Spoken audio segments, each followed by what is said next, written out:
So welcome to California Realty Training.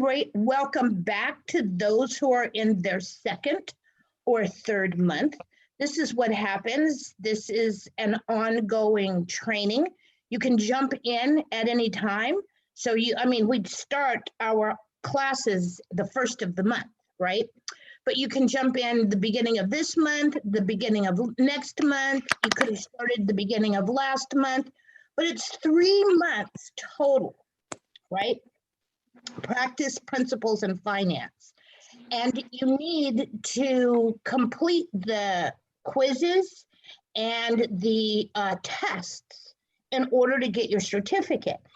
And you need 3 certificates in order to apply for the real estate exam. And I do believe that they have gone back to work. When I heard that the DMV had gone back to work, I figured that all state offices are up and running.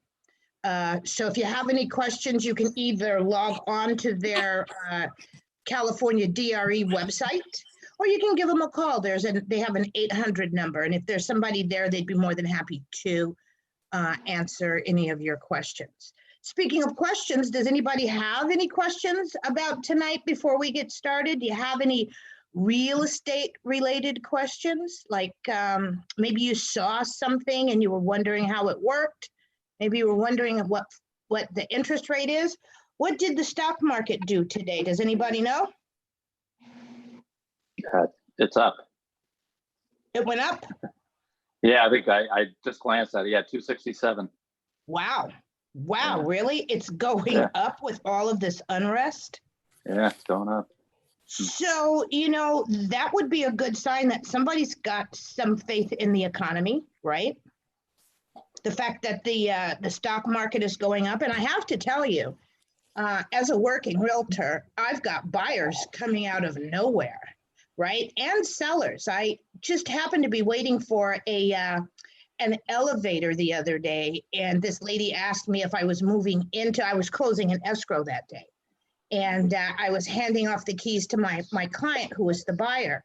And so he was one place, and I was getting ready to get on the elevator. And, there's a line for elevators these days because people like to go one at a time, and I'm one. So I was standing there waiting for people to get on the elevator, and this lady in front of me, she turns around and she says, "Are you the new owner of the condominium?" And I said, "Oh, no, I'm just the real estate agent. I brought the and she asked me, she says, "Well, what did he pay for it?" And I told her, and she says, "Really?" She said, "You think I could get that for mine?" And I said, "I'd have to see yours." And so I made an appointment to go back with her, right, and take a look at her property on Friday. So that's great. So we have Keon. I didn't realize you were still here, Keon. I had to jump back in. I let Marshall take over for a bit, but I had to jump back in. Wonderful. How are you tonight? Good. Thank God everything's well. Right. So you have some good news for us tonight. What's up? Yeah, so I wanted to let all the students know. So I don't know if Veronica did say this. I know I jumped in a few minutes late. Veronica is based out of Marina Del Rey. A lot of you may not be. Don't get worried about any of that.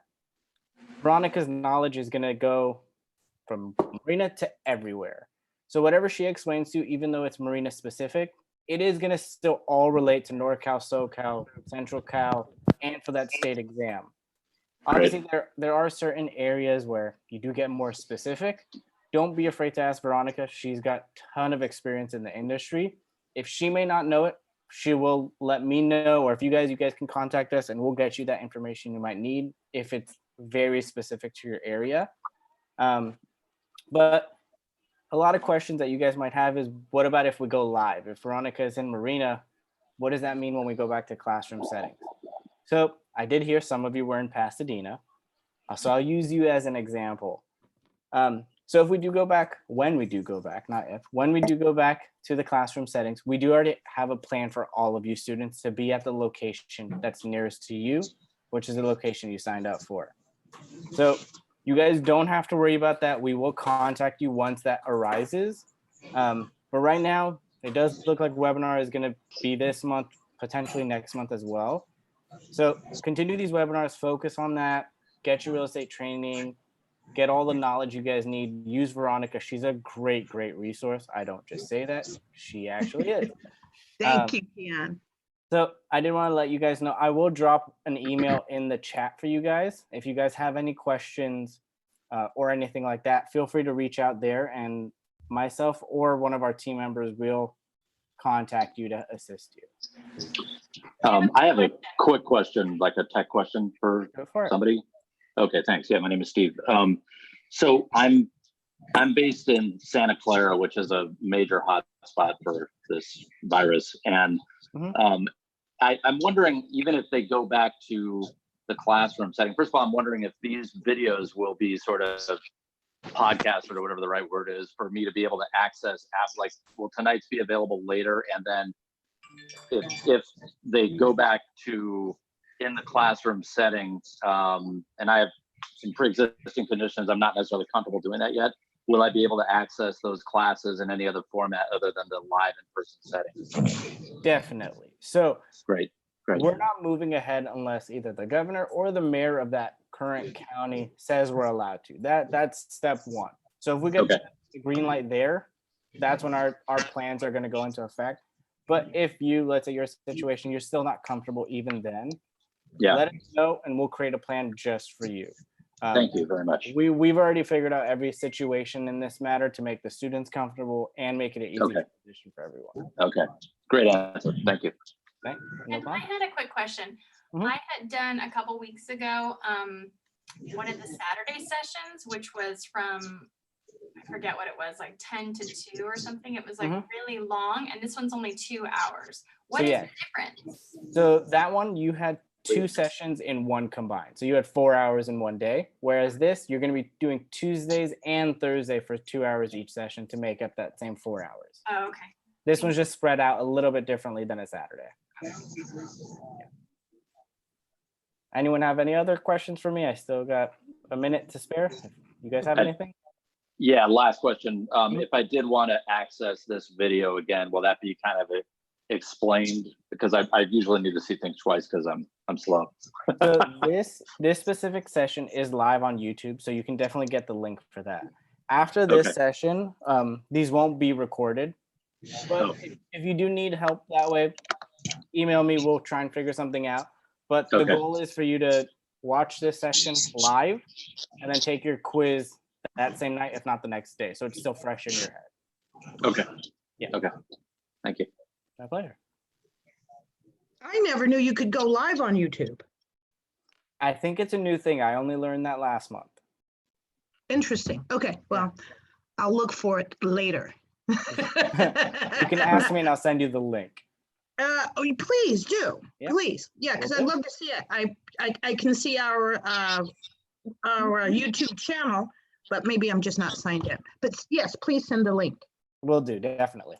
Thank you very much. My pleasure. All right, guys, have a great night. Contact me. Veronica has my contact as well. Always here to help. Have a great I have night. a question. Thank you. Yeah, what's your question? Oh, hi, I'm Mary. I don't know if you can see me. No. Okay, I don't know why, but I'm off of my phone.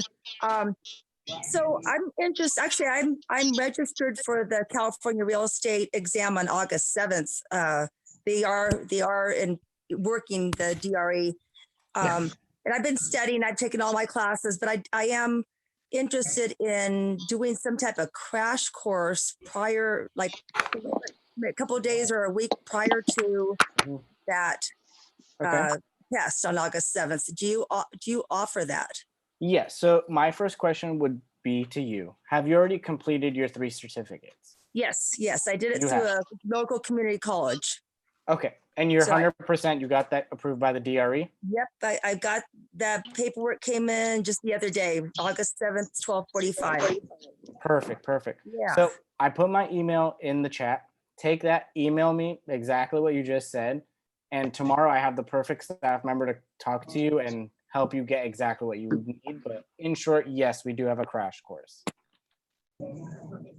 Okay. I don't see the email, but I'll see if I can find it. Sorry, I'm just off my phone. So I'll put it back. I'll put it on it again. If not, it's support, SUPPORT @carealtytraining.com. Can you That's not- can you see his picture? Well, let Because me go- his email is on his picture. Yeah, that works too. I did not think about that one. okay, I'll go back and take a look. Thank you. My pleasure. All right, Veronica, I'll let you take over. Let me know if you guys need anything. I'm logging off for the night. Have a great night. Have a great first session. Oh, thank you. Thank you. Thank you, Keon. Welcome. Thank you, Kim. Bye, Have a good everyone. night, dear. Talk to you soon. You too. Thank you. Thank you. Okay, Thank you. everybody, buckle up. Let's go. Ready? Yeah. Any questions about anything that you read, that you heard? I mean, anything going on that you need to, resolve about real estate? Okay, so a couple of the things that I want you to do as like homework, right? There's a couple of, well, first of all, let's talk about what our timeframes look like here. So we're going to be here Tuesdays and Thursdays, right? Every week for the next 3 weeks. And then we'll be off 2 weeks at the end of June and come back on the 7th of July. So we're coming back after the 4th. So we'll come back on the 7th and start practice. Okay? See where we're at? We're here. Tuesday the 2nd. So we have Tuesday, Thursday, Tuesday, Thursday, Tuesday, Thursday, and then we're off for 2 weeks. That 2 weeks is time for you to catch up on any reading that you haven't done. It's time for you to finish your quizzes, do your, your test and get your certificate before we move on to the next, book, the next program. And it also allows you a little bit of time to read the first 2 chapters, because here's what's going to happen. We go through 5 chapters every week, and that's pretty quick, right? So we'll do 2 chapters tonight and probably 2 or 3 on Thursday. So, do some reading, try and stay ahead, because what it is, it's like learning a different language.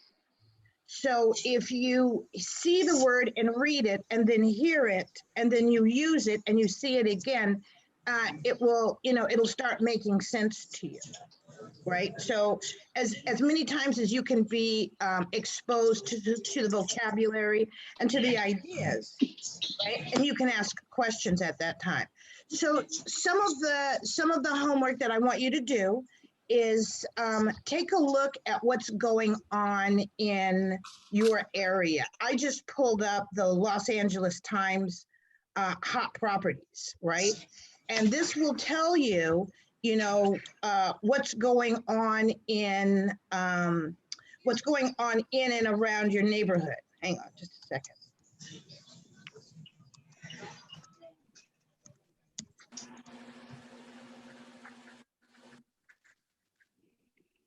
Okay. Okay. So let me answer this question. I have a question that says you have to take the classes in a specific order. You don't. You can take the classes. Starting with practice, or starting with finance, or starting with principles. All they say is take these 3 classes. Actually, it's 2 classes. It's practice and principles and an elective. And the elective that we offer is finance, because finance sort of kind of encompasses a lot of the different other electives, property management, risk management, finance. Well, finance is the elective, but you know what I mean? A lot of stuff is in there, because when you get to the test, they're not going to ask you, what elective did you take? They're just going to give you the test, and it's going to have a lot of stuff in it that you may have not seen. So that's why we offer finance. Yes, this is an introduction. You're very welcome. Yes, this is the introduction. This is the first night. The first night is a free night to see if this is what you feel like you want to do. And we're still going to go over 2 chapters tonight. So let's talk a little bit about the Los Angeles Times and the hot property here. I want you to take a look at different kinds of websites around that offer what's going on around you in your neighborhood. So here's residents in Hollywood's historic El Cabrillo complex, lists for $900,000, right? It's got to be from the 20s. Built for filmmaker Cecil B. DeMille, on the market for $900,000. And it's got a lot of other properties that are for sale in the neighborhood. Stockard Channing's listing her home, Guns N' Roses / his house in Glassell Park. So, and this is just for you to have some general information about real estate, because when you tell somebody that you're going into real estate or you have your real estate license, they're going to ask you, so how's the market? And you can say, well, I know it's going pretty good because I know that there's a house on the market that used to belong to Cecil B. DeMille, and it's on the market for $900,000, right? So this is an opportunity for you to just have minor, small conversations with people about real estate so that you are remembered as the real estate professional. This is Curbed LA, right? And they always talk about the virtual tours that you can do. Here's 5 Los Angeles open houses that you can tour virtually. Wonder where that is. So can you see that? Can you see that page? 5 Los Angeles open houses? Yeah. Wonderful. Okay. Yes. So this one's on Division Street in Los Angeles. That's kind of like, Division Street is kind of like Echo Park, Highland Park. 5 bedrooms, 4 bathrooms, 2,746 square feet, 2.149 million. That's amazing. Here's another one that you can tour virtually, 3576 Laurie Road in Los Feliz, 5 bedrooms, 5.5 bathrooms, 3,924 square feet, $3,985,000. So, you know, we can't actually get into these houses right now, but this is the next best thing. So take a tour, take a look at some houses, take a look at some houses in your area where you live, or where you used to live, or where you want to live, right? This one's in Culver City on Albright, 4070 Albright, 3 bedrooms, 2 bathrooms, 1,485 square feet, $1,495,000, right? So take a look at these things and just, you know, start talking to other people about them, because you want to be remembered as the real estate expert. And this sort of kind of starts your, you know, it starts your language of real estate, okay? Normally, when we can, I say go to as many open houses as you can and let's talk about them. But while coronavirus is around and while people are, you know, out looting, we kind of can't do the, right? We kind of can't do the open house thing. So, okay. Anybody have any questions about anything before we get started? Yeah, just a quick question. When will the sort of test for this section be? So you have to do the quizzes. I believe you have to do the quizzes online before you get access to the test. Okay. Right? So once you complete the quizzes online, then they'll allow you access to the test. And you can go as fast as you want to, or you can go along with us, right? Got it. But they make you wait 18 days before test. Okay. Right, so once you finish all of these chapters, all 15 of these chapters, and you take the quizzes and you take the test and you get the certificate, they're going to make you wait 18 days before you can make the next test. Got it. Thank you so much. That's plenty. You're welcome. That's plenty of time to read and, read all 15 chapters and do the quizzes and do the test. So I think that's why they make you wait. Got it. Anybody else? Anybody else have any questions about anything? Okay, I am going to mute everybody. I have one more question, sorry. Sure. How many questions are in the California state test? You mean the test, the state test where you go and take the test? I Yes. believe there's 150 questions. And how many And questions, they give you 3 hours. and how many questions are you allowed to miss? I believe you have to get 70%. And then So what's Oh, that? that's good. Was that 20? You're allowed to miss 20, 30 questions? And then let's say you fail the first time you take it, how many times are you allowed to retake it after that? You can take it as many times as you can schedule it. It depends on how you're scheduling it. Some Okay. people, when they reschedule to take the test after they don't pass it the first time, some people have to pay. And then I think if you go through e-licensing, I think that if you don't pass the test the first time, you don't have to pay to take it the second time. I see. Okay? Okay, thank you. You're very welcome. Anybody else? Okay, very good. So welcome to California Realty Training. Oh, and by the way, I did just mute everybody, but if you have a question, feel free to sing right out. I'd much rather pause and take a moment and answer your question than to make it worse by just going past it, okay? So welcome to California Realty Training. We're doing finance. This is an introduction to finance. Congratulations on your new real estate venture. Log into your online access account if you're a new student. We do 1 module per month. This will provide you access to mandatory chapter quizzes, 10 questions, and 3 online course exams, practice principles in finance, 6 lectures per month. Upon passing the 3 online exams, which are all open book, you will receive the 3 required certificates that qualify you for the California DRE exam.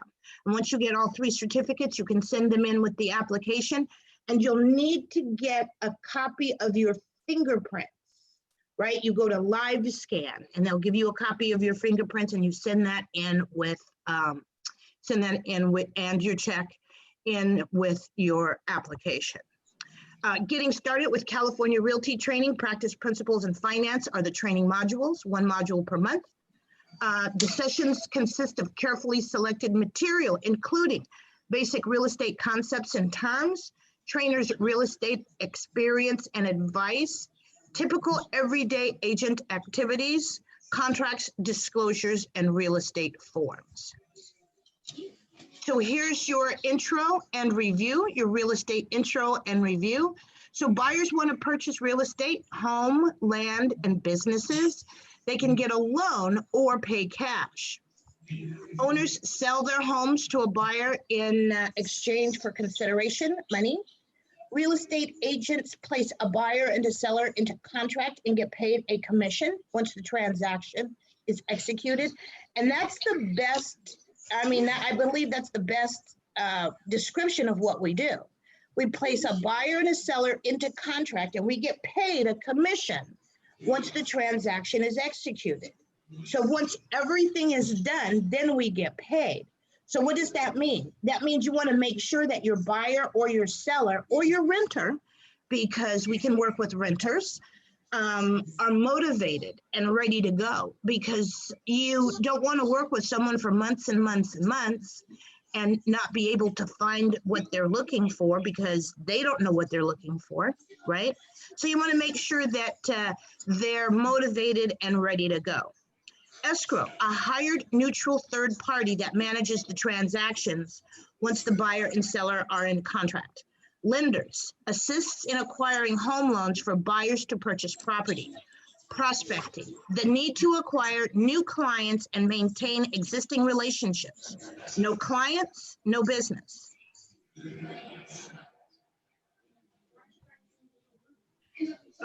So here we are, California real estate finance. Session number 1, nature and cycle of California real estate finance.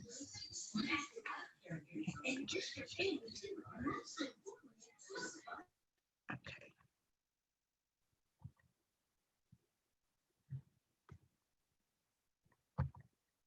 General financial terms, currency, a country's official unit of monetary exchange.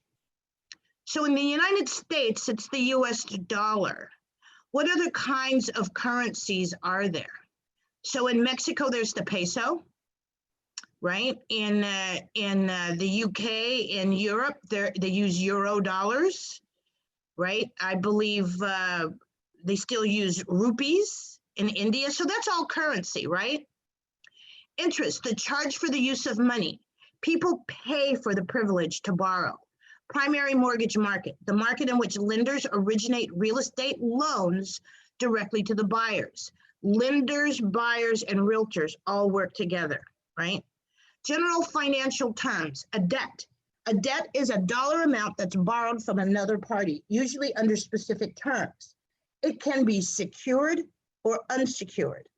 A secured debt, a debt owed to a creditor that is secured by collateral, something of value given as security for a debt like a mortgage or a car loan. Equity. In real estate, it is the difference between what a property is worth and what the owner owes against that property. Buyer's purchasing team. There are many factors when buying a home. Lender, underwriter, appraiser, etc. Escrow documents, sellers' disclosures, service providers, the escrow company, the title company, NHD, the natural hazards disclosure team, right? These groups are relying on the strength of the buyer's triangle. Here's the buyer's triangle, the lender, the buyer, and the realtor. We all communicate with each other during an escrow. We will discuss the lender's role in transactions in a transaction throughout this module.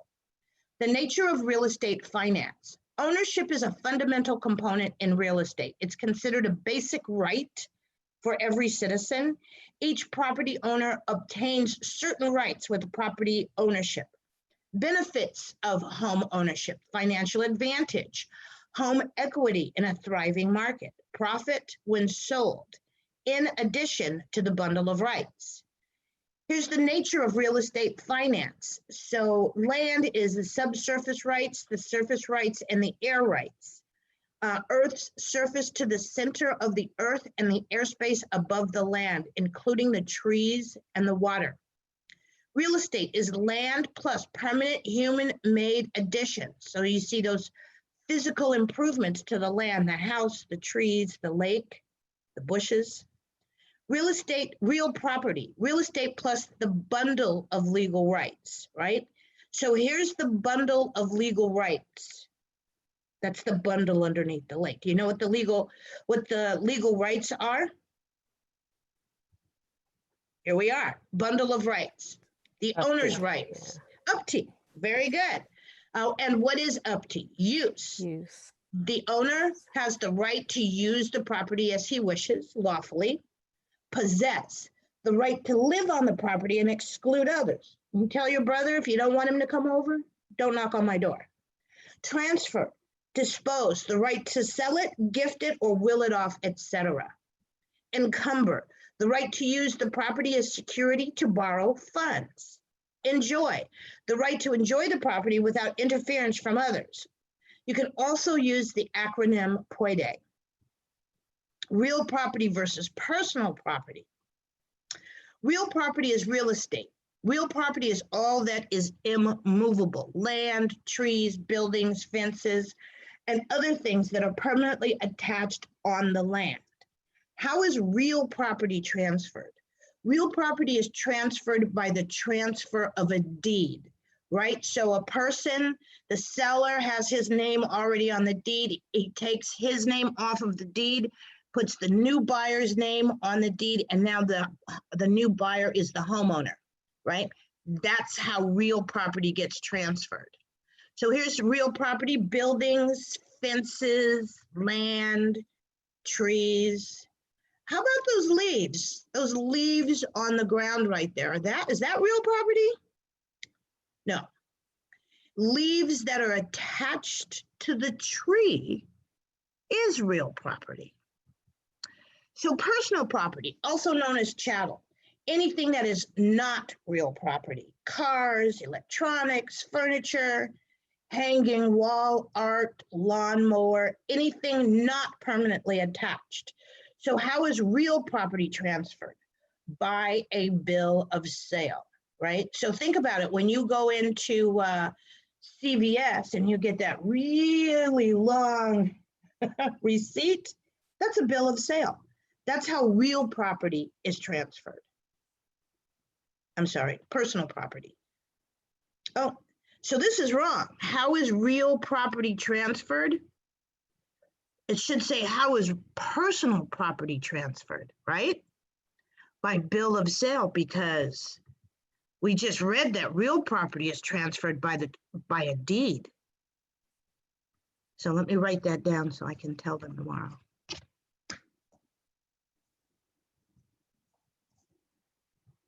So personal property is transferred by bill of sale, okay?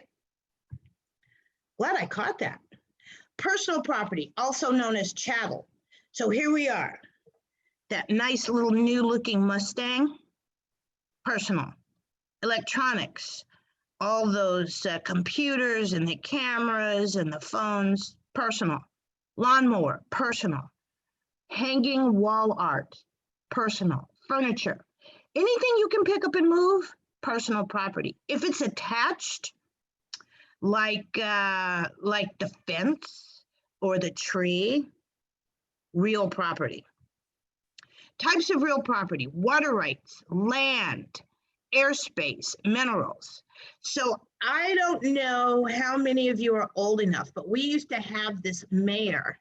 His name was, oh, now I can't think of his name, but he owns the pantry. Richard Reardon, right? So he owns this cute little one-story restaurant right off of 9th and Figueroa downtown, right? And it's surrounded by these huge skyscrapers. One guy went to Richard Reardon back in the 80s and wanted to buy his property. He wanted to buy the pantry so he could tear it down and build a skyscraper. Richard Reardon told him, I will not sell you my property, but I will sell you the airspace over my property. He sold it for millions. He sold air for millions, right? So I don't think they ever built anything over it, but whoever it was, I think it was Tudor Saliba. I think they have the air rights to build something next to it and then above it. So that's airspace. Types of real property review: airspace up to a reasonable height, for example, a skyrise condominium, also known as a vertical subdivision. The airspace is sold as real property by an owner or developer. Land, which includes the soil and rocks that stretch to the center of the earth.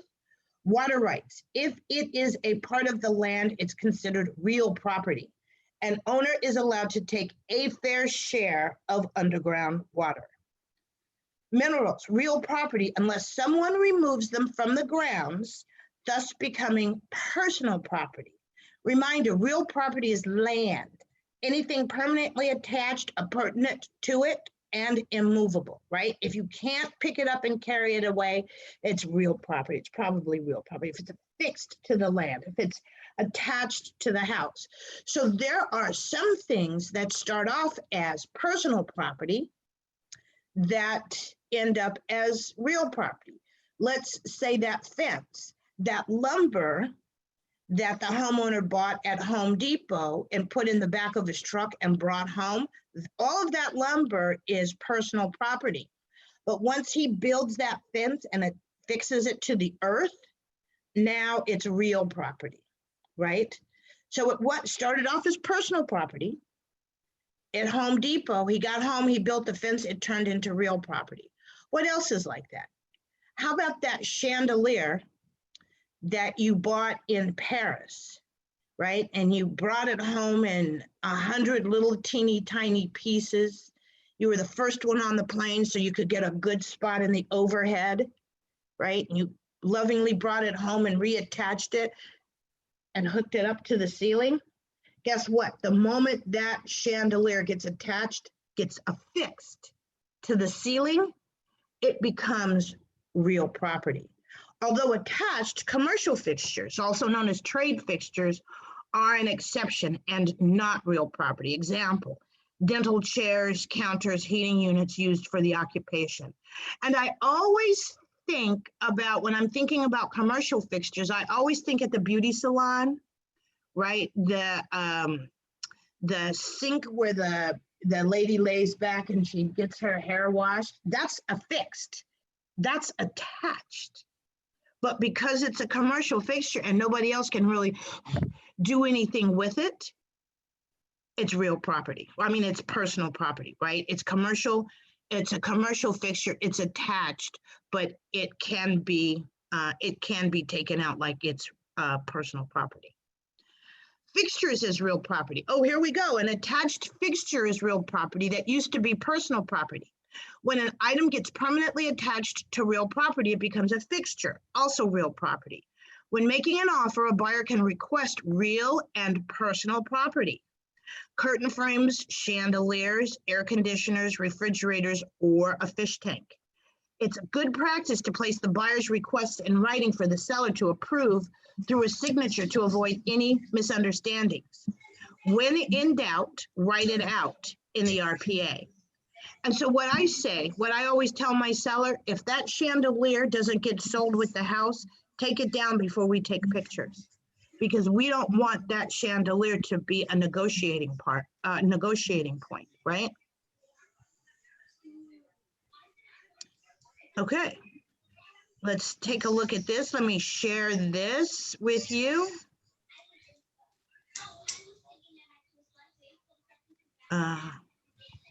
Okay.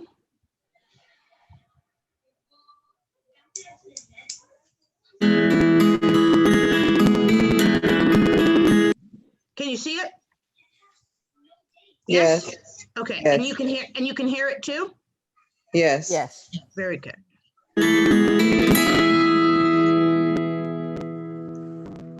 So you're thinking about writing an offer on this house? Yes, but I don't know what I'm writing an offer on. Like, is it the house or the house and all the stuff in it? What stays and what does the seller take with them? Everything stays except for personal property. Okay, but how do I know what personal property is? Personal property is anything that can be picked up and carried away without unscrewing it or detaching it from the house. So flowers planted in the ground come with the house, but flowers in a pot are personal property because the pot can be carried away without detaching it. Another example of personal property would be a doghouse. But if it's screwed into the deck or attached to the house, it's supposed to stay with the house. If I like any of the seller's personal property, can I ask for it? Yep, you can write in items on your offer, and then you and the seller can negotiate them just like any other terms in the offer. What kinds of personal property do people generally ask for? Buyers sometimes ask for the fridge, the washer and dryer, a lawnmower, even furniture. What if I really, really like the seller's dog? All right, we're not saying it's a great idea, but it's not unheard of for the seller to leave a pet. We would suggest drawing the line at asking for the seller's child, unless they have a teenager, and then they're probably negotiable. Oh. Poor kid.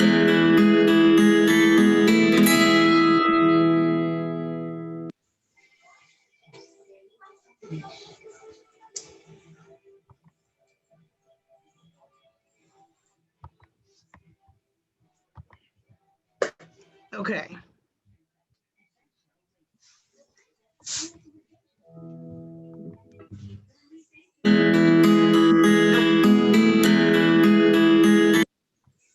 There we go. So is this real or personal property? How about that basketball backboard? Is that real or personal? Personal. Personal. What about the tree full of apples? Real. Real. Real, right? What about the refrigerator? Personal. Personal. Could be personal, it could be real. So the way that the refrigerator would be real is if it were in a customized cabinet. If nothing else fit there, then this refrigerator becomes real property, right? Because what else are they going to do with that cabinet? Taking a class. Right? How about these apples? Personal. Personal. How about that chandelier? Real. Real. Both. Real. It could be both. The That's chandelier, real because it's attached, right? it's attached. That's real property. That's how about real. how about those chairs at the table? Oh, Personal. Personal. Personal. How about this? It's not really a swing set. It's like I guess, just like a jungle gym or something. How about that? Is that real or personal? If it's bolted, it's Personal. real. Very good. If it's bolted to the ground, it's real property, right? What about these washers and dryers? That's so cute. Personal. I would say it's personal. It depends on what kind of cabinet that is, if that's a custom cabinet. What about those plantation shutters to the right? Real. Real. Real, right? When in doubt, write it out, Write it out. right? Types of estates in real estate. So let's talk about types of estates here. An estate is an ownership interest or claim a person has in real property. There are two types of estates. A freehold estate. This type of estate is for an indefinite time frame and typically belongs to a homeowner, and the bundle of rights is included. What was the bundle of rights? Upkeep, use, possess, transfer, encumber, and enjoy, right?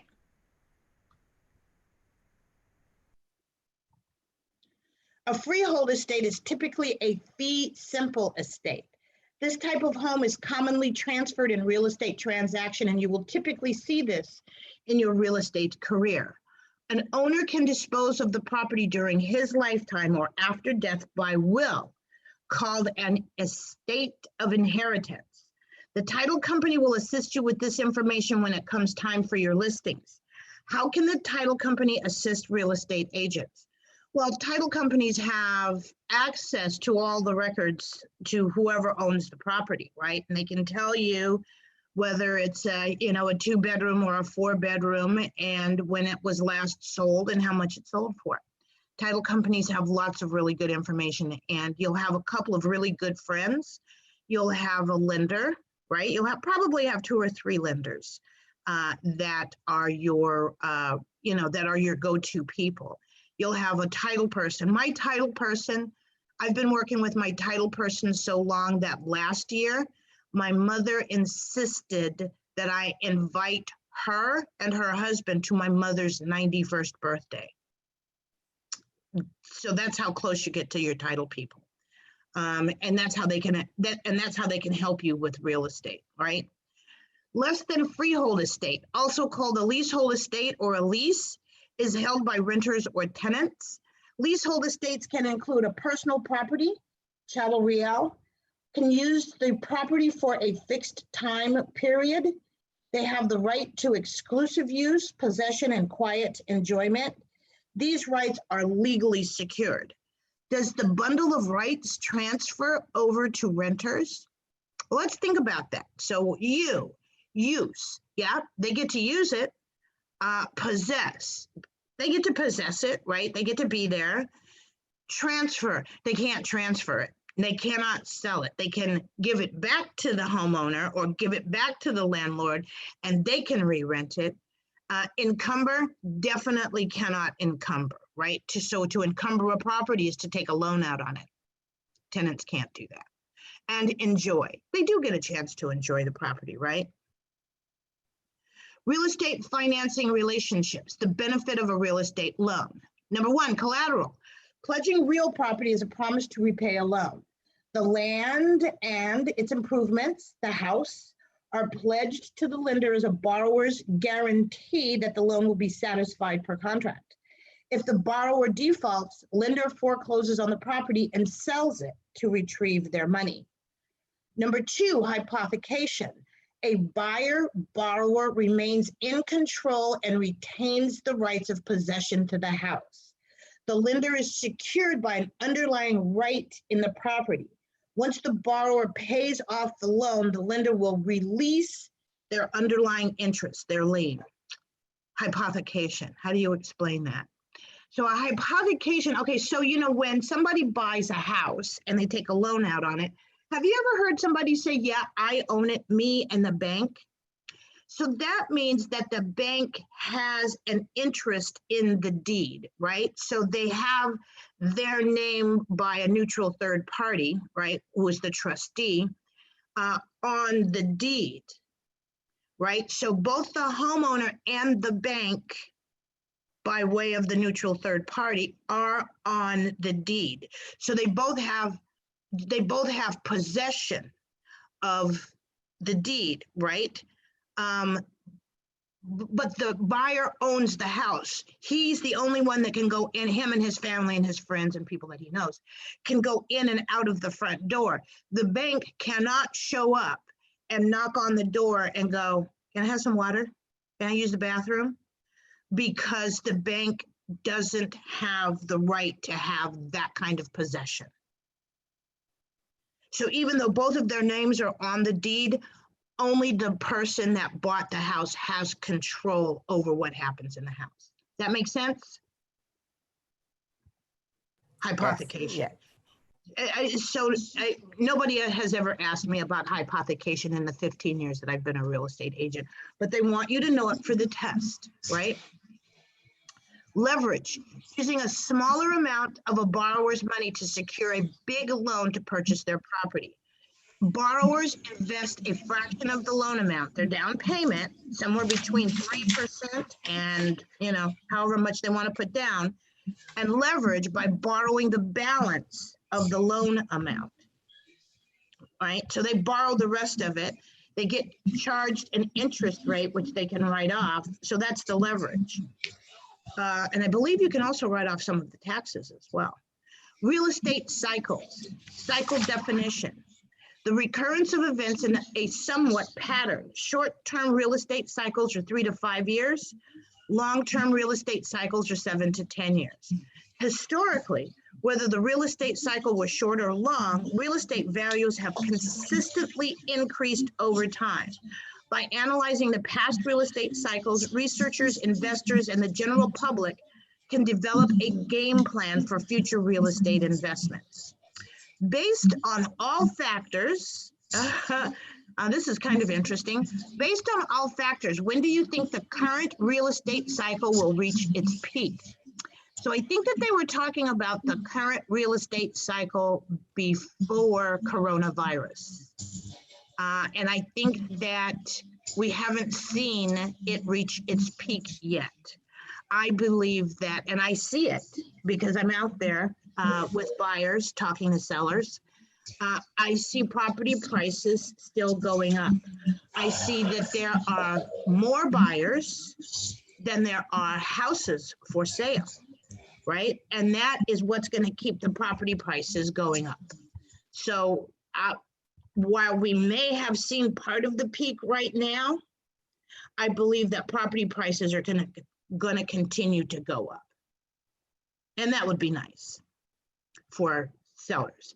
And also nice for buyers too, because interest rates are at an all-time low. Interest rates are at historic lows. I hear them talking about 2.8%. I just closed an escrow where my buyer got 3.25%. Unbelievable. And we thought when it got down to 4%, it was like, it's not going to go any further. It just keeps going lower and lower. And that's good for the economy. So here's the real estate cycles: recovery, expansion, oversupply, and recession. Real estate cycles are relatively predictable patterns with 4 basic phases. In your opinion, which phase are we experiencing at this time? So before the pandemic, we were guessing that we were right at the top of the cycle, right? Right at the very, very top. I believe now we are on our way to another top, right? So instead of going up and over the curve and then down, I believe that we just sort of kind of went up, kind of got stopped for a couple of months, got driven back, and we're on our way up again.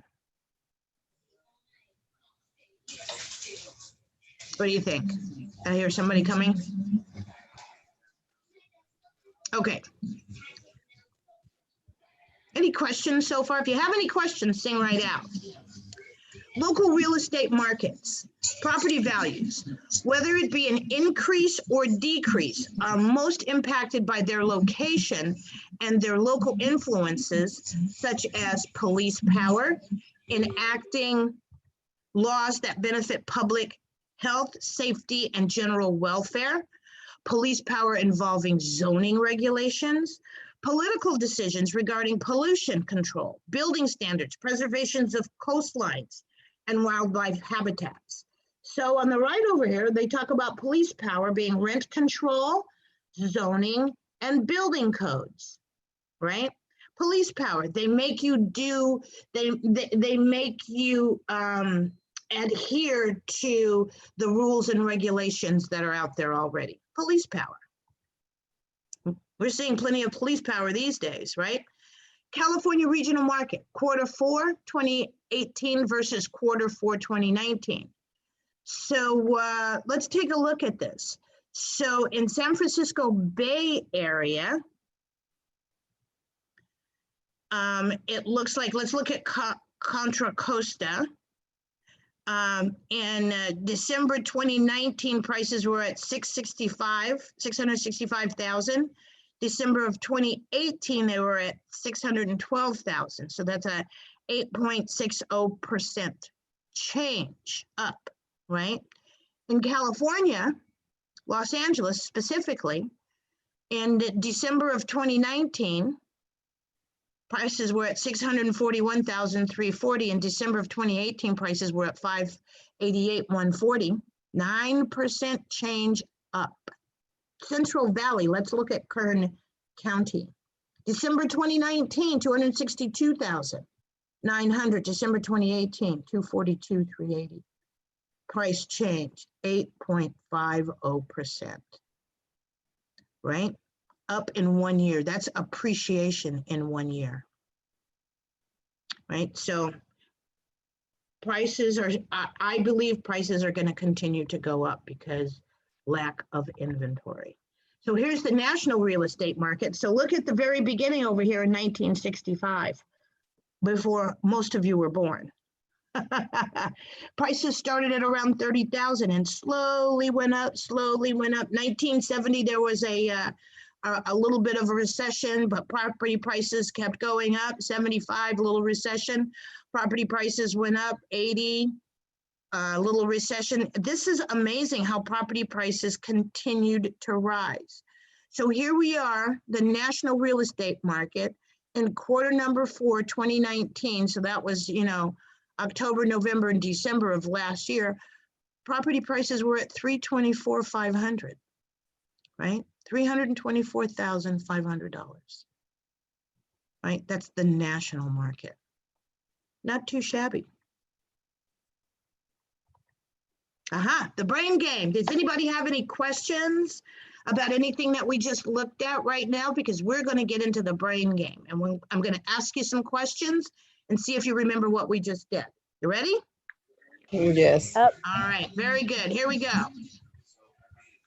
The charge for the use of money. People pay this to borrow money. Interest. What is interest rate? Exactly right. Interest. Type of estate for an indefinite time frame and belongs to a homeowner. Indefinite. Freehold. Freehold estate, right? What'd you say? Freehold estate. A borrower buyer remains in control and retains the rights of possession to this house. The bank cannot come in. Hypothesis. Hypothecation. Exactly right. So this is a word that you're not going to use frequently, and probably after tonight you'll forget about it. But I've seen it on the test. So just remember that the buyer borrower remains in control and retains the rights to possession of the house. That is hypothecation. Okay. Pretty much the bank and the person that owns it, right? Well, it's the person that owns it has the possession, right? The bank just has their name on the deed. Okay. Right? Okay. Enacting laws that benefit the public health, safety, and general welfare. Police. I think it's police power too. Exactly right. Land, airspace, minerals, and water rights. Sounds like Real property. real estate, right? Real property. Real estate. Yeah, exactly right.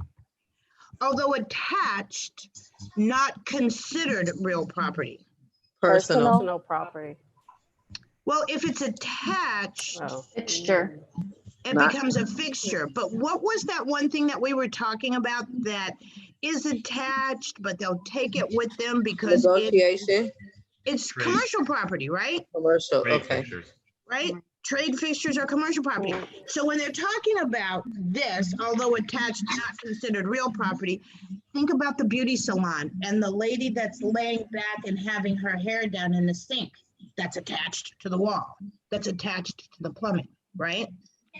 Not considered real property because it's a trade fixture. It's a commercial fixture, right? It belongs to that business. If they put a restaurant in there, what are they going to do with that sink? Right? Very good. Anybody have any questions about anything?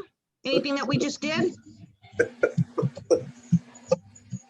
No. Okay. Very good. Let's move right into session number 2. So we're going to do 2 sessions tonight, and then on Thursday we'll probably do 3 more to make it 5. So what I would suggest is that you, after tonight, read what you haven't read and then start reading again for the next 2 or 3 chapters so that you have an idea, you know, of what we're going to talk about. And maybe you have, you know, maybe you have some questions about something. Okay. So here we go. Let's talk a little bit about the monetary system and terms. What is money? A medium of exchange or means of payment, storehouse of purchase power, standard of value. Personal income, money that's earned from wages, commissions, interest, profit, etc. Disposable personal income, the amount of money left after tax deductions, rent, and other payments. Trainer's outlook. How has my life changed due to the financial benefits from a real estate career? Well, I wish it was raining money like that guy. But what has really happened to my life, real estate is a lifestyle. You know what I mean? So remember how I was saying, take a look at these websites and see who's selling and see who's buying and see how much they're buying for, and take a look at some of those virtual websites. Because these are the things that you're going to want to talk about, right? You're going to be sitting next to somebody and they're going to say that they're either remodeling or wanting to remodel. And if you've seen some really nice things by way of virtual tour, and you know the kind of flooring that was in that virtual tour, Brazilian redwood, or you know what kind of counter that was. You can make some suggestions. Well, I saw this really nice place that had Brazilian redwood floors. What kind of floors were you thinking? You can start that conversation and you can participate in that conversation, but you got to do your homework. We can't get into open houses these days, because that was my favorite thing to do. We would all spread out and go to open houses, and then before class or as class started, we would talk about what we saw and whether we thought the property was worth it And how did the real estate agent treat you? Because here's the thing, at some point, that real estate agent in that open house is going to be you. Holding open houses is one of the best ways to get clients, because here you are, you're standing in this beautiful home and they're coming to you. You don't have to go out and find your clients. You don't have to go out and find your buyers. One of the things that we do at Keller Williams, we have this class. Once you get your license and you join Keller Williams, if you join Keller Williams, they have this class for people who are just getting started. And what that class does, it shows you how to think about your license as a business, and how to start your business, and how to run your business, how to get mentally prepared, how to schedule a day, how to hold an open house, right? And I remember I was teaching this class, because I teach on the other side too. I teach the Ignite classes. And this one lady said to me, she says, well, I don't just know anybody out here. You know, I don't know anybody who would want to buy or sell. And I told her, I said, go find somebody who is holding an open house and ask them if you can work with them. She did. And she came back that next Monday and she said, I found this lady who let me help her hold this open house. I knew right where this was going. And I said, and what happened? She said, well, all these people that came in to see the open house, they signed in and they gave her their name and their phone number and their email address. And I asked her, what was she going to do with all of that information? And she said, nothing. I'm a listing agent. And this lady, her name was Melanie.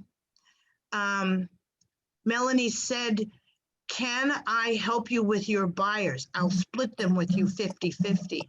The lady said, sure, I don't care, right? So in a flash of 2 or 3 days, Melanie went from having 0 clients to having 30 clients. So I want you to get out and talk about real estate, talk to other people about real estate. And if you can't do that, because we're still, can you imagine we're on lockdown in a lockdown? I don't know. I don't get what's going on. But look at these websites that talk about real estate. Architectural Digest is another one. Curbed LA. I mean, even Zillow has properties on them, and Redfin. You can take a look. You can go in and look at pictures. You can look at the good quality pictures and you can look at the bad quality pictures. Once I was looking for a property for a client and I'm scrolling through these different properties, and one property was kind of in the dark. And the more I looked at it, it had a little bit of light on it, and it was the car's headlights that was illuminating this house that was on the MLS for sale. And I said to myself, that agent gets paid for that, right? We want to be so far above and beyond that. And that's the nice thing about Keller Williams. Keller Williams will support you. Keller Williams will educate you, help you with your education. In my office, so I'm in Marina Del Rey, and I know this happens in a lot of other offices, we have classes about contracts, right? They teach you what that contract means, how to fill it out, how to explain it to your client. Before I came to Keller Williams, I was at another brokerage for about 7 years. We never had an office meeting. Oh, I take that back. We had Christmas parties. That was we had an office meeting to plan for the Christmas party, right? Big deal. Keller Williams wants you to succeed. Keller Williams wants to be your partner as you succeed. So that's, I went to a listing presentation. I was sitting in front of this guy back in January, and I was going through my presentation and telling him how much his house was worth, how much the other properties around it sold for. And he said, you know, I've talked to several other agents. You are the most prepared. Keller Williams prepared me. So I like what Keller Williams does. I like how it supports me as an agent. But you don't have to do Keller Williams. So that was the answer to how has my life changed. The national economy. Let's talk about capitalism for a little bit. The economic system in America is a mixed capitalistic system. Capitalism is an economic system in which most of the economy's resources are privately owned and managed. California has the 5th largest economy in the world behind May of 2018, behind the US, China, Japan, and Germany. Oh, I didn't mean to do that. Real estate plays a major role in the economy. How? Major employers such as jobs for contractors, appraisers, inspectors, plumbers, painters, real estate agents. The national economy. Small business, updated from 2018 from US Small Business Administration. California is home to about 3.9 million small businesses. Restaurant chains, Denny's, Carl's Jr., Taco Bell, and Bob's Big Boy started in California. We have the right to run our own business and prosper. Capitalism in California, fun fact. Realtors are responsible for their own business. Do you currently own a business? Do you enjoy running your business? Here's the first McDonald's. November 1948, 14th and E Street in San Bernardino, right? Look at the menu, McDonald's amazing menu, pure beef hamburger, 15 cents. I bet they were real beef then, right? Tempting cheeseburger, 19 cents, triple thick shakes. So does anybody own a business today that is somehow related to real estate, maybe a landscaping, property management? What do you do? Anybody? All right, very good. Right? So usually somebody says that, yes, I run a property management company, or I work for a property management company, but we're all good. So here's the California's housing market. What shapes the housing market? Oh, so Gabrielle says he does fix and flip. Savannah, what do you do?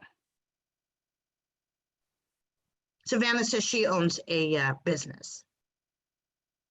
What is it that you do? Type it in. I'm going to keep going, okay? Because I think we have a lot. I think we have plenty of time, but sometimes you never know. I don't want to run out of time. So what shapes the housing market? Did you answer, Savannah? General contractor. And oh, Megan, my husband is a general contractor and does flips as well. And you're in the area too, aren't you, Megan? Aren't you near me? My husband is an electrician. That is that's a great field to be in, right? They're building a house next to me right now, and they're about to start the electrical. They're about to start putting in the electrical. Property manager for an apartment complex. Awesome, Tawny. And Savannah, you're a residential manager. Awesome. Megan, yeah, I know you're close to me. Orange County is not far at all. Nellie works at a property management company and her husband does flips. Mo is an electrician. Awesome. So see how all of these things have something to do with real estate, right? And getting your real estate license, you can either get more work as an electrician, or as an electrician, you can get more work as a realtor. Manage my properties rentals since 2010. That's awesome, Jennifer. What area are you in? So let's talk about what shapes the housing market. Inventory of homes. With the shortage of housing, there isn't demand. How is today's real estate market? Kern County. It's beautiful up there. That's awesome, Jennifer. Housing affordability. The affordability index shows how many households will be able to afford a median price home. the middle value of sample sales, the middle value of sample sales, 1/2 of the sales below, 1/2 above. Current mortgage interest rates. Interest rates determine the amount of a loan a borrower can get. High rate, low loan amount, low interest rate, higher loan amount. So this is what I tell my buyers these days. You get more with the interest rates being lower. You can get a bigger loan, right? But when interest rates start inching up, your loan gets smaller and smaller. So you'll be paying more for less, right? Interest rates are at historic lows. So I'm going to date myself right now. I got out of college in the late 70s and went to work for my first corporate job where I had to wear a suit and carry a briefcase. Interest rates were at 18%. 18%. And they're down as low as 2 or 3 now. That's amazing. That's completely amazing. So now if anybody asks you, now is the time to buy, right? Now is the time to sell too.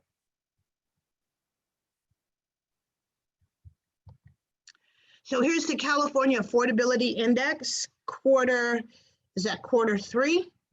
Looks like it, yes, quarter 3. Oh, 2019, housing affordability in California by county. Trainer's Outlook, how do I assist buyers who are searching for an inexpensive home, a great deal in a high-priced location? It's interesting that this would come up, an inexpensive home. This happened to me this past weekend. This lady told me she wanted a deal. Well, what's a deal, right? What does a deal look like to you? And they have to know what it is that they're looking for in order for me to show them anything, right? Because I don't want to show them a small home and they have a big family. So I asked a lot of questions. And I had a lady who wanted to buy a house on the beach, but she didn't want to spend more than $1 million. She didn't really want to spend $1 million. So, okay. So I asked her how big, 3 bedrooms, 2 bathrooms. And so, I sent her some properties on the beach, 3 bedrooms, 2 bathrooms. Oh, this one's $2 million. This one's $3 million. Yeah, I don't know, $1 million? Well, let's take a look east of the 405. And the 405 freeway goes down like the west side of Los Angeles, down the west side of the South Bay and stuff like that. So, so everything on this side of the 405, it's considered like the west side, and the properties are a little bit higher. Anything on the east side of the 405, you can get a pretty good deal. So I sent her some properties that were in her price range. She was very unhappy. But, we looked and we looked and we looked, and I think she found something that she liked, and we're actually going to go look for it. I sent her the virtual tour, and I think we're actually going to go look at it sometime soon, like either Thursday or Friday, because she said she couldn't go tomorrow. So housing affordability in California by county. And so here's the California median, 31%, right, of the population can afford to purchase a median price home.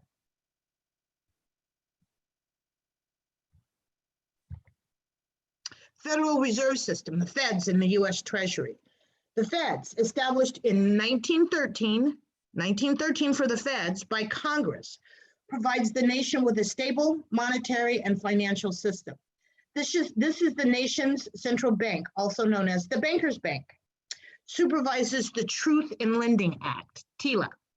Federal Reserve System responsibilities: implement the nation's monetary policy, supervise and regulate banking institutions, protect the credit rights of consumers, and maintain the stability of the financial system. The U.S. Treasury, also involved in helping maintain the nation's economic balance, acts as the nation's fiscal financial manager. U.S. Treasury System responsibilities: responsible for controlling daily operations for the federal government, such as the huge federal debt, $21.48 trillion, by the end of 2018. Mortgage lending laws. There are federal laws that are enforced upon mortgage lending institutions to protect the consumer. Borrowers such as the Truth in Lending Act, Regulation Z of 1968, a federal law requiring disclosures about its terms and costs to standardize the manner in which costs associated with borrowing are calculated and disclosed. Lenders must reveal the annual percentage rate, the APR, so that the borrower can shop for the best loan with the best rate and terms. So the Truth in Lending Act, the borrower has to understand what it is that he's getting so that he can take this loan over to Chase and ask the guy at Chase, can you beat this? And then the guy at Chase will say, beat what? So the borrower has to understand what it is that he's getting into, right? He has to be able to explain it to the guy at Chase and the guy at Wells Fargo. The Real Estate Settlement Procedures Act of 1974, RESPA, requires lenders to give borrowers advance disclosure of loan charges and costs, prohibited illegal payments to anyone referring business. So once again, the borrower has to get it. He has to understand what kind of loan that he's getting into so that he can explain it to the guy over at Wells Fargo. And this also says Wells Fargo cannot show up in our office and say, hey, look, if you send all your business to me, I'll buy you a 7 Series BMW convertible. Sounds pretty good to me. But who ends up paying for that 7 Series convertible? I'm not paying for it. The banker definitely isn't paying for it. It's our client that ends up paying for it, right? Through, fees, just these large fees. This is the person that we're trying to protect, right? So this law, RESPA, says that they cannot show up and ask for your business, right? They cannot buy your business by giving you gifts. Oh, so here's a little video. Let's see what TRID is. So TRID replaces the GFE, the good faith estimate, and HUD1. As of the 3rd of October, 2015, lenders must provide borrowers with the TILA RESPA integrated disclosures, TRID. TILA RESPA integrated disclosures. Let's see what that is. Oh, really? Here, let's try that again. Wonder why the video is unavailable. There they are right there. Wow. Okay, so let me just tell you what the video said. Let me write that down. No TRID video. So what the video just talked about, they talked about the old forms, right? The good faith estimate, and they talked about the HUD1. The good faith estimate is what you got when you started, right? This is what we think it's going to be. This is how much we think that you're going to end up paying. And the HUD1 was the closing disclosure, right? So the HUD1 said, okay, this is what all of these little teeny tiny costs were, right? The printing, the notary, the postage, the fax, all these little, the taxes, the closing costs, all of the little charges are on the closing disclosure. And sometimes they were a little far apart, right? So now with the new TRID disclosure, the opening disclosure, the loan estimate is what it's called now, not the good faith estimate, but the loan estimate cannot be too far different than the closing disclosure, right? There's no more wiggle room. There used to be, sometimes 5 to 10% difference. That's a lot when you're talking, $1 million, right? Now the new TRID, the new loan estimate says that it can't be that much difference. And you can't really change much of it after you've given it to the buyer. If once you change it, you have to give the buyer 3 days again to look it over and understand it and see if he can get a better deal from somewhere else. I think that's a good deal, right? I think that makes the buyer feel like he's not cornered into doing something he doesn't want to do, right? Because he can get a second opinion. FHA VA brief history. The FHA, created in 1934. The FHA is widely recognized for ensuring the first long-term, fully amortized mortgages. The Federal Housing Administration, the FHA, and the Veterans Administration, the VA, fostered lending to returning veterans. The VA loan was created in 1944. After World War II, the return of millions of soldiers to the civilian workforce led to the largest increase in home building in American history after World War II. These two agencies continue to support people in buying homes today. These families would never be able to buy without government intervention. How many of you have a VA or an FHA loan? How beneficial was it for you? Does anybody have a VA loan? Any vets in the audience, in the class? Any FHA? Anybody have an FHA loan?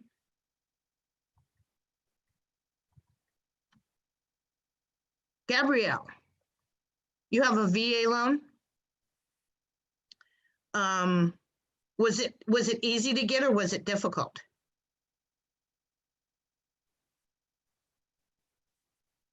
Easy?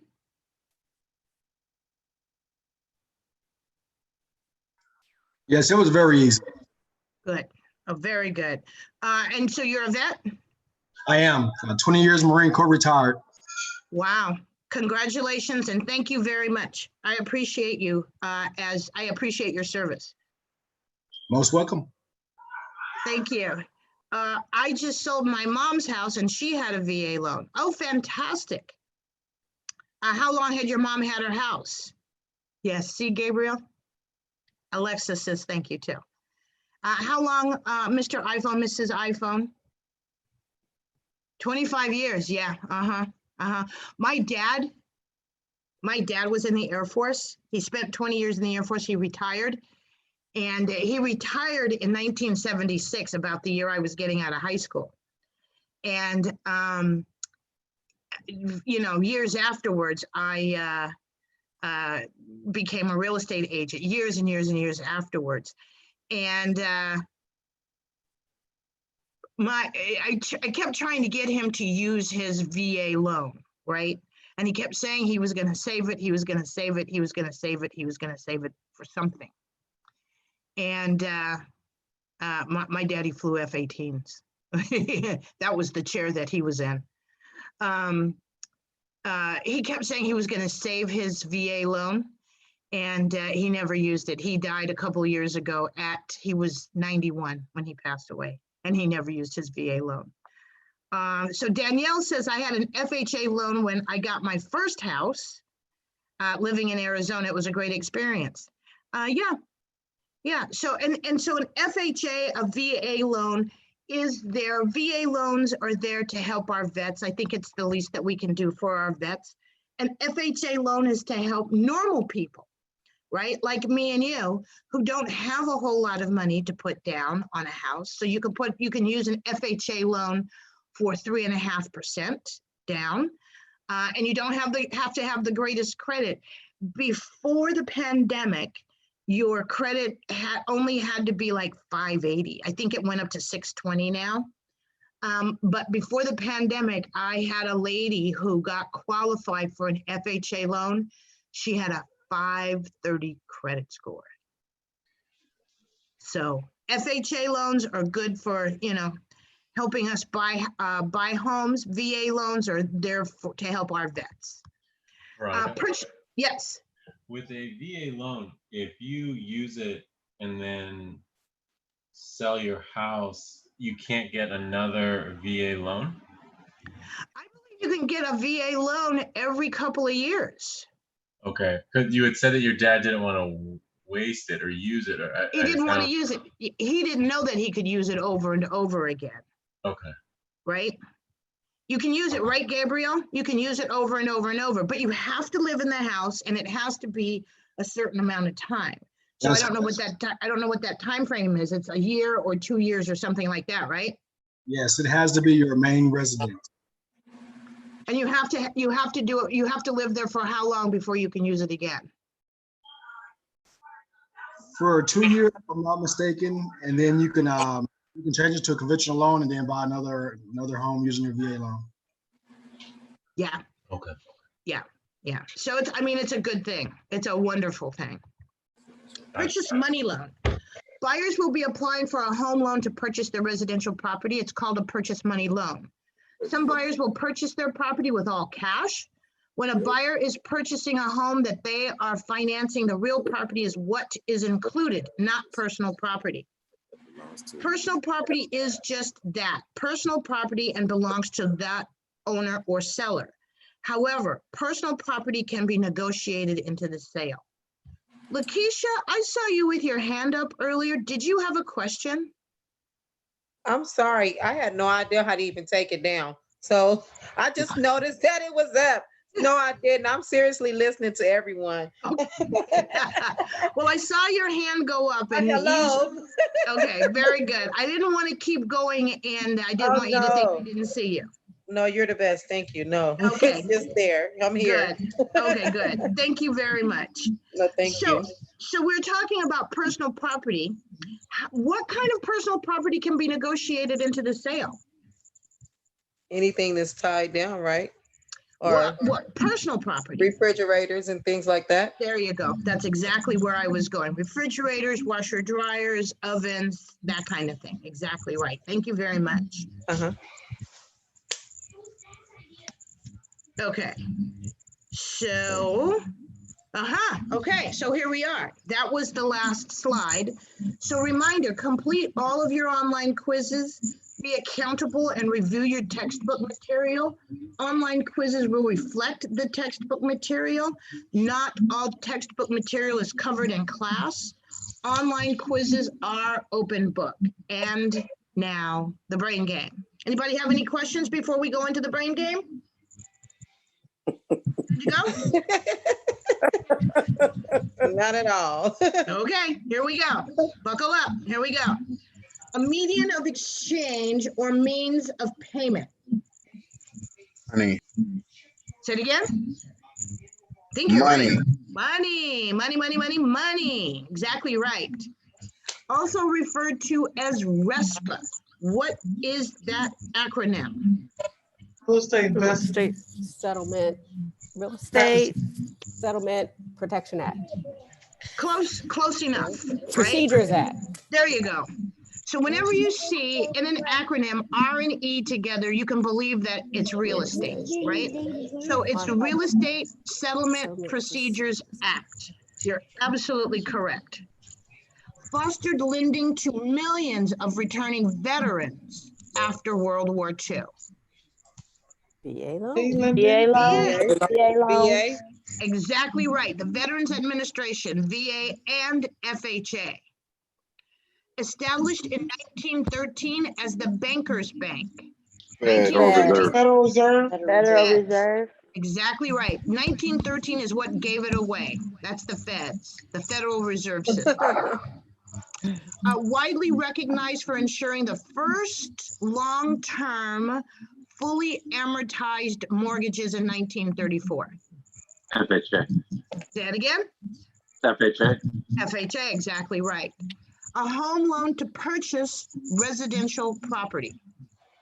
Purchase money loan. Purchase money loan. So a purchase money loan can come in any form, right? You can go to the bank, get a loan. You can go to Rocket Mortgage or Quicken Loans and get a loan. As long as you're buying a house, it's called a purchase money loan.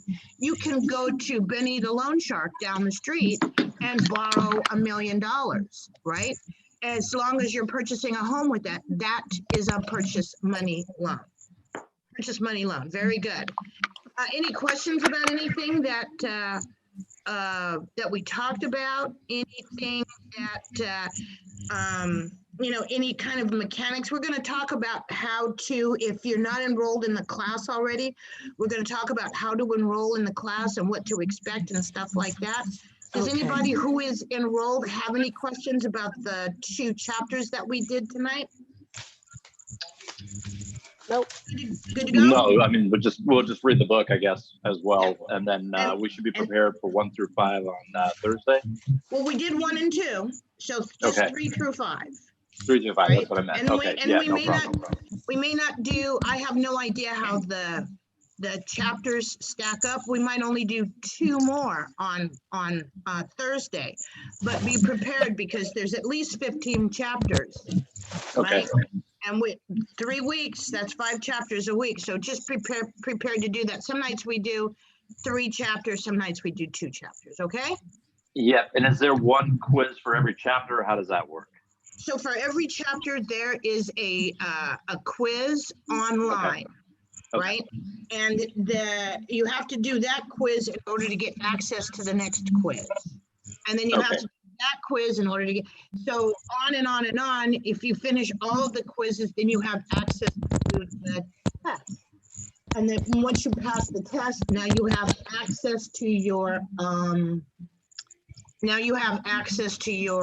certificate, right? Got it. Yes. Okay. Yes. And you're Veronica, is that accurate?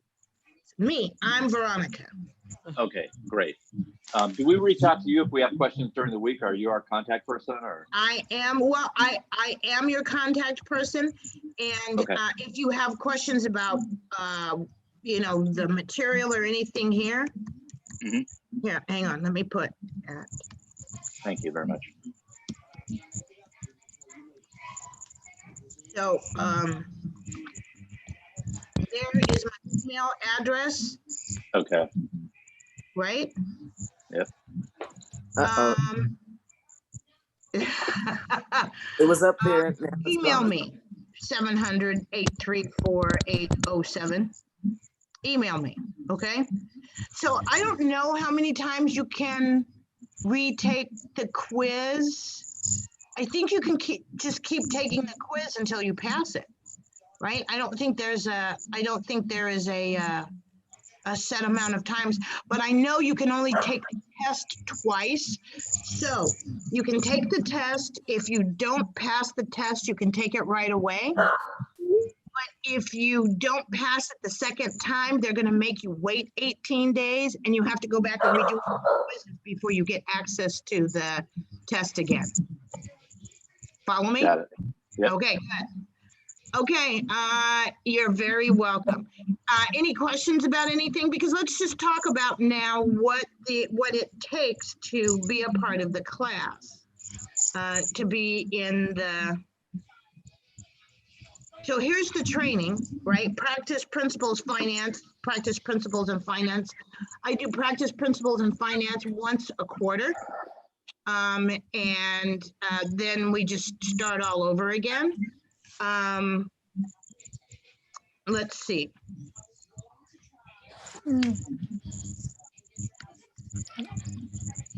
So, okay, so our in-class and on-time supplemental program is 3 months in duration. Courses offered in class are real estate practice, principles, and finance. The rotation schedule, courses start at the beginning of every month. 1 course covered per month, right? So this month we're doing finance, pricing options in class. $399.99. Supplemental in-class training payment plan available is an additional $25. Included in the program is the online portal, which is a dashboard. It's got access to all this really cool stuff. There's flashcards. There's a forum where you can talk to people. These slides are online. State exam prep courses, simulations of the state exams, ebooks, electronic books. So your online package and exam prep is $154.99. Program add-ons, you can get 3 hard copy textbooks for $51 plus tax and shipping. Course videos are $129.99. Crash course videos are $150. So you can register here at carealtytraining.com or call them at 888-317-8740. Thank you very much, Jamie. Good night to you too, dear. Excuse me, Veronica, I hate to interrupt you. If we've already signed up, are we? Yes. I'm sorry. Okay, thank you. If we've already signed up, are we all set for the evening? Yes, we are. I'm And, already and rolling. even if you're not all signed up, this is the last, I believe this is the last. So, Okay, thank you. yeah, this is the 3-month payment plan with ebooks, electronic books that are on the dashboard. They're not physical. First payment is $144.50. The second payment is $140.25, and the third payment, $140.25. Only available for the in-class and online package, right? Okay, so I think that's the, yep, that's it. Thank you I had very a much, quick question. Gabriel. I appreciate it. Yes, Have a good night. thank you very much, I will. All right, I'm a little confused on the end of chapter test.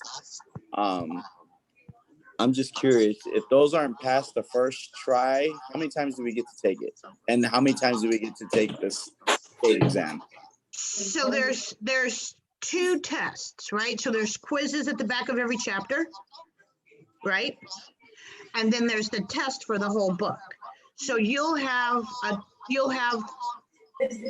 tests for chapters 1 and 2 in your finance book tonight. And then at the end of 3 weeks, you can take the test if you've done all those quizzes. So you can, I believe you can take the quizzes as many times as you need to. Thank you, Elizabeth. As many times as you need to. The chapter, the program test, you can take twice. And if you don't pass it the second time, then you have to wait 18 days and do all the quizzes all over again in order to take that test again. Thank you, Mo. Okay, thank you. And then you said the state exam, which this is what we're working for. The state exam, when we pay and we do our live scan and we get our date, we can take that exam as many times as we need to. Yes, I've heard of one guy taking it 10 times. Right, so you take it as many times as you need to in order to pass it. However, I believe you're only going to take it once. Most people that go through this course, they pass it on their very first time. And I tutor people after they're done with all 3 courses to take the test, and I have 100% pass rate on the very first test. Okay, Lakeisha, that's fantastic. Okay, well, thank you very much. Have a good night. You're very welcome. And yes, Gabriel, to your question, email support to register for the crash course prior to the exam date. But, you know, finish everything that you're doing before you start worrying about that. Right. Goodbye, Mo. And thank you all for spending your Thursday night with me. I really appreciate it. And if you have any questions or anything, you have my email address. Shoot me an email. Give me a day or 2 to respond, because sometimes I'm just overwhelmed with emails, and it's not like I'm not responding. It's just that it takes me a while. Excuse me, can you put your email address back up?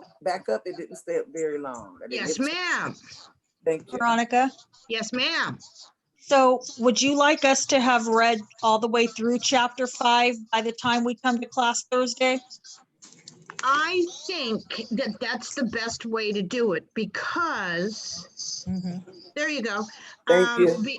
You're welcome. Because you've at least seen these strange words once already, right?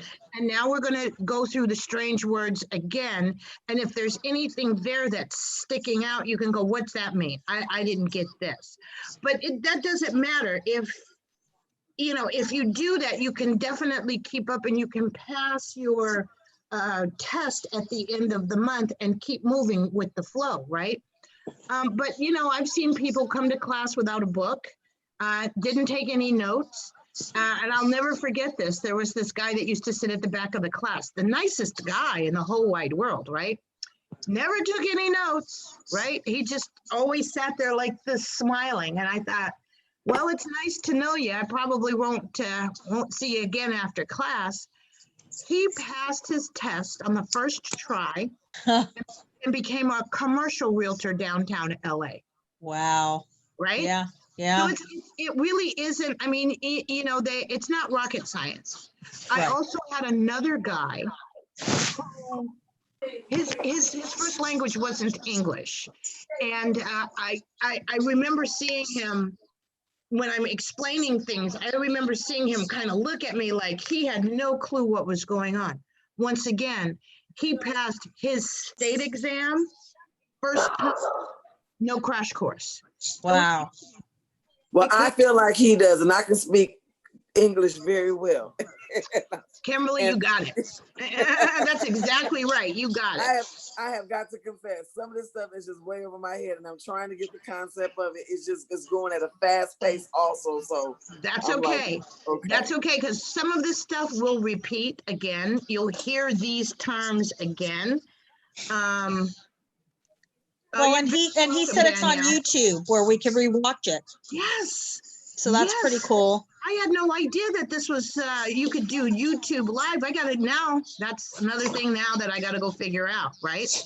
Because I'm kind of with Kimberly that, if it goes a little fast, it's kind of nice to go back and we could pause and take some notes. Yeah, but it's okay if you feel like it's going fast, because that's what everybody says. Exactly. That's what everybody says. And so by the next book, it won't be so strange for you, and you'll feel like, and there'll be other people that are joining the class going, I have no idea what language you're speaking, right? And you'll be in your second month and you'll have grasped some of it and you'll laugh because that was you the prior month, right? Yeah. Right. Yes. I'm scratching my head. I want to say that I started about a couple of days ago doing the practice. Good. And I read a lot of like 34 pages and then realized that I should have been taking the quiz. You can take the quiz after you read the chapter. Absolutely. Read the chapter first. Okay. I was just a little confused. I'm like, after you're done with the chapter, shouldn't you see something that says it's time to take the quiz now? I don't know if there's a page that pops up that says take the quiz, but after every chapter, there's definitely a quiz. There's definitely a quiz. Yeah. Okay. And yes, you will pass it on the first shot, Aleem. We'll make sure, right? Well, thank you, Veronica, for your help. You're very welcome, Ro. Thank you for spending your Tuesday night with me. I so appreciate you. Thank you so much. Veronica. See you Thursday. See you Thursday. Thank you for Bye, coming. Veronica. Look for Good your night. email. Zoom room will be different, so look for your email. You're welcome, Daniela. See you Thursday. Good night, everybody. Bye. Good night. Good night, everyone. Bye-bye. Bye-bye.